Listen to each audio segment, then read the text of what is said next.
Kier Stones. Welcome back to another edition of SacTown Movie Buffs. Once again, it's your boy Kier the Critic. And today in the studio, we have a couple of great directors, producers, sometimes actors. We have Nick Anderson. We have Diodonis Moquette. Welcome to the show, guys. Thanks for being here today.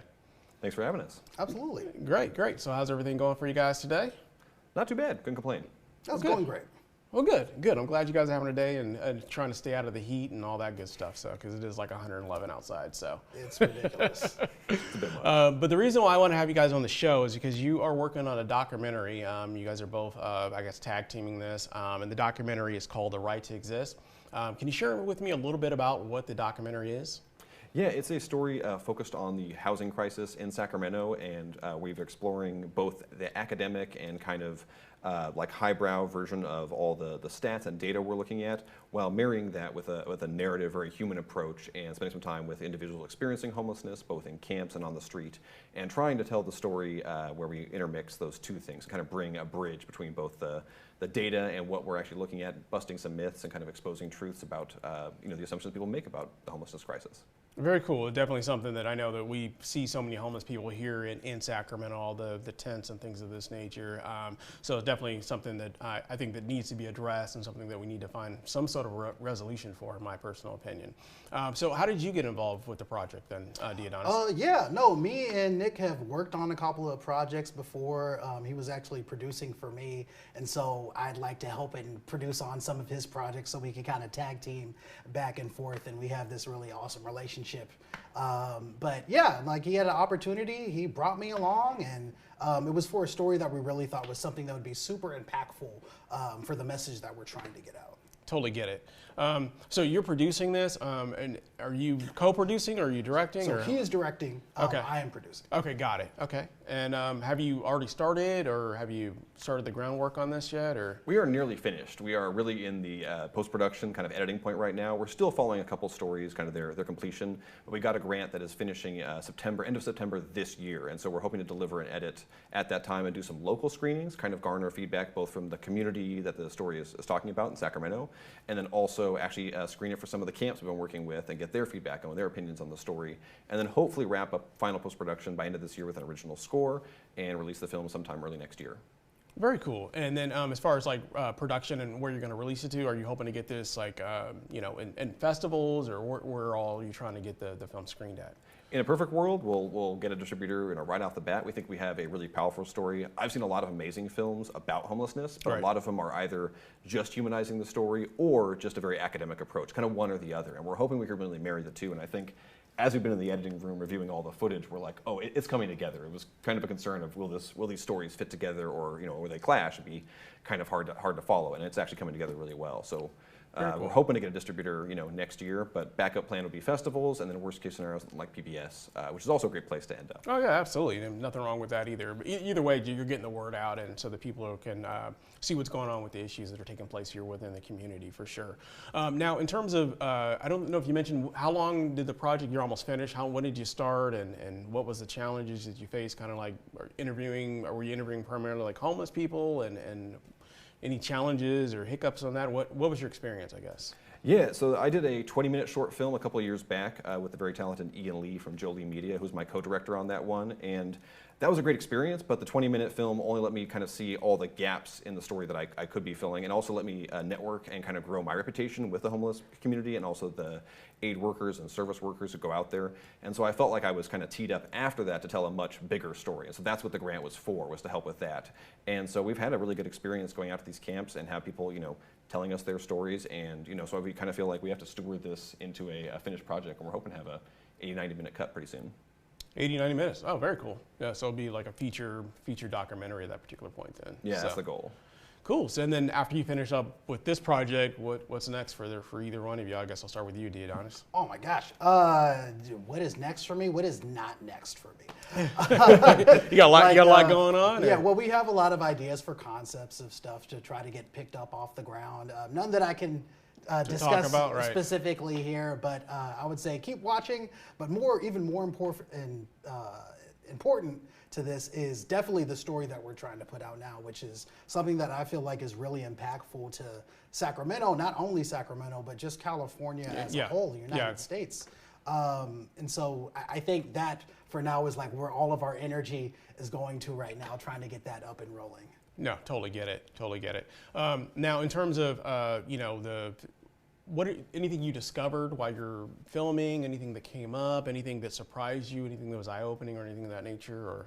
I mean, I think when we first went out, we've had a lot of people say, oh, be careful, watch your backs, that kind of stuff. And I think we went in with a little bit trepidatious about, hey, is it going to be safe to go to these camps? Are we going to be stepping on toes? Will people feel, put out or anything like that from the cameras, like we're voyeuristic or anything like that? And it's been kind of the opposite.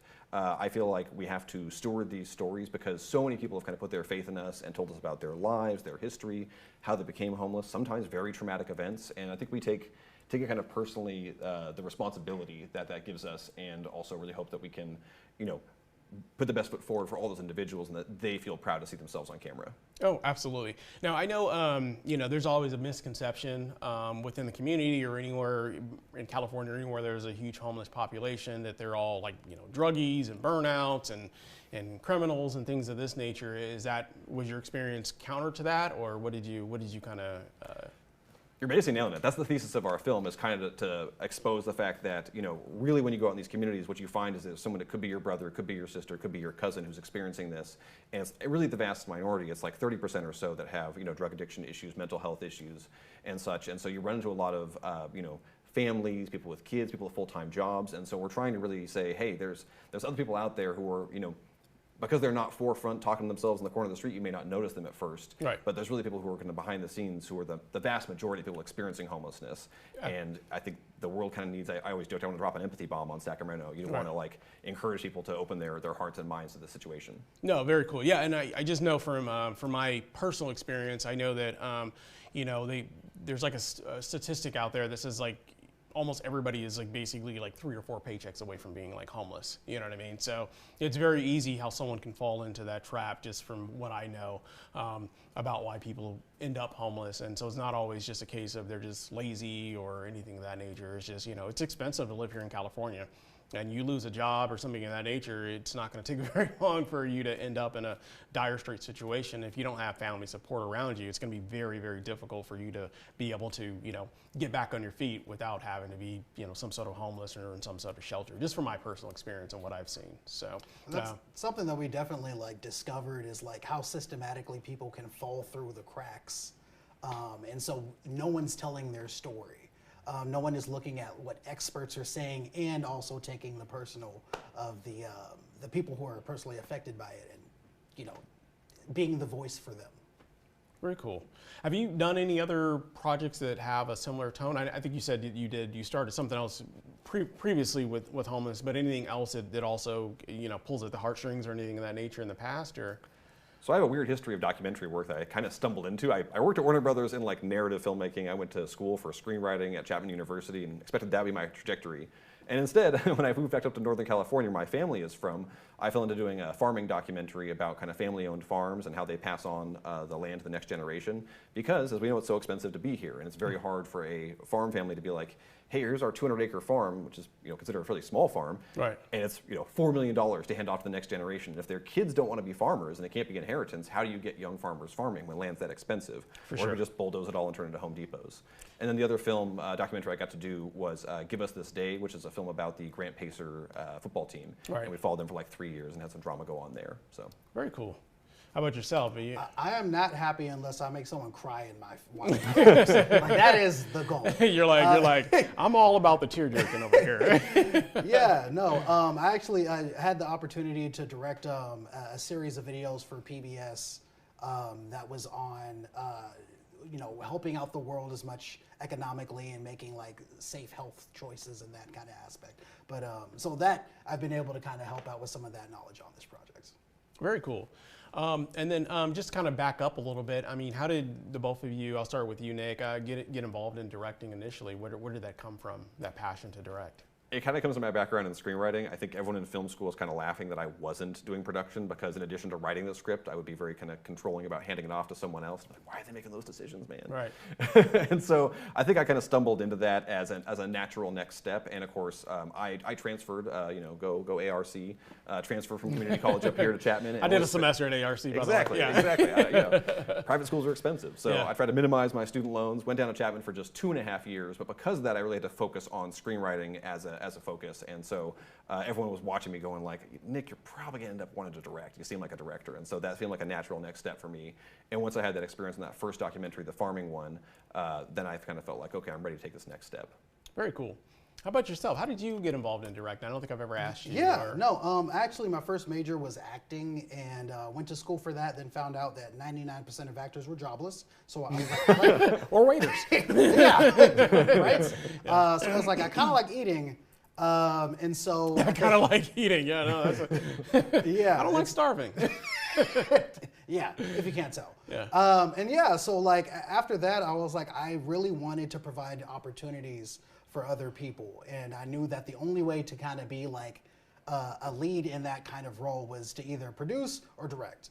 Because I never wanted someone to feel like they never had the chance to chase their childhood dream. And so like for me, it was more about like providing more opportunities for people who look like me. Very cool. And I know with you, you kind of do a little bit of diverse filmmaking because obviously you're doing the documentary. When I first came to know you, you had the merger. Do you like to kind of mix things up a little bit, or do you have a preference in terms of what you like to gravitate towards, or is it just whatever you feel at the moment? Yeah, my heart of hearts, I'm a narrative filmmaker. I've kind of stumbled in documentaries, and I think if you're in Northern California, it's a more accessible platform to work in. Totally. And so for that reason, it makes sense. That or commercial work is kind of the big things that are up here. But in my heart of hearts, I love doing short films. I'm on my third one, The Merger, which I share with you. Right. And I'm very excited about continuing that work. But I think for right now, I've got a farm series of 12 videos that we're working on together, and then also this feature documentary. And so we're really trying to focus on getting this out, trying to get the biggest platform we can to get audiences behind it. Absolutely.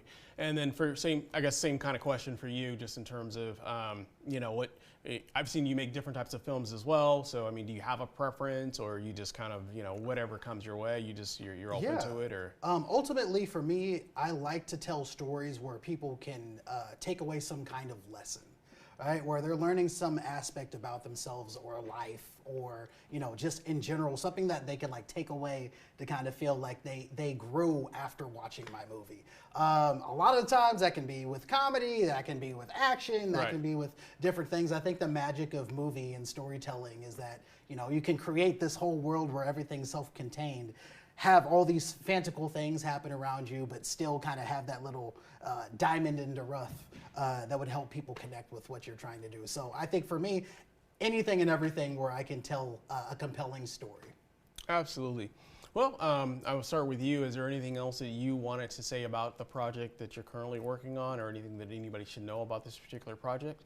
We are going to have a screening at the Guild Theater, where I think we're still working on locking down the date, but we can share that on social media and stuff if you guys follow us. And then, we're looking for sponsors still. So, if you know a large corporation that's looking to donate to a film project, we're actually still sourcing funds for post-production. We're hoping to do motion graphics, stuff like that. Makes some of the data a lot easier to communicate if you can show an attractive graphic for it.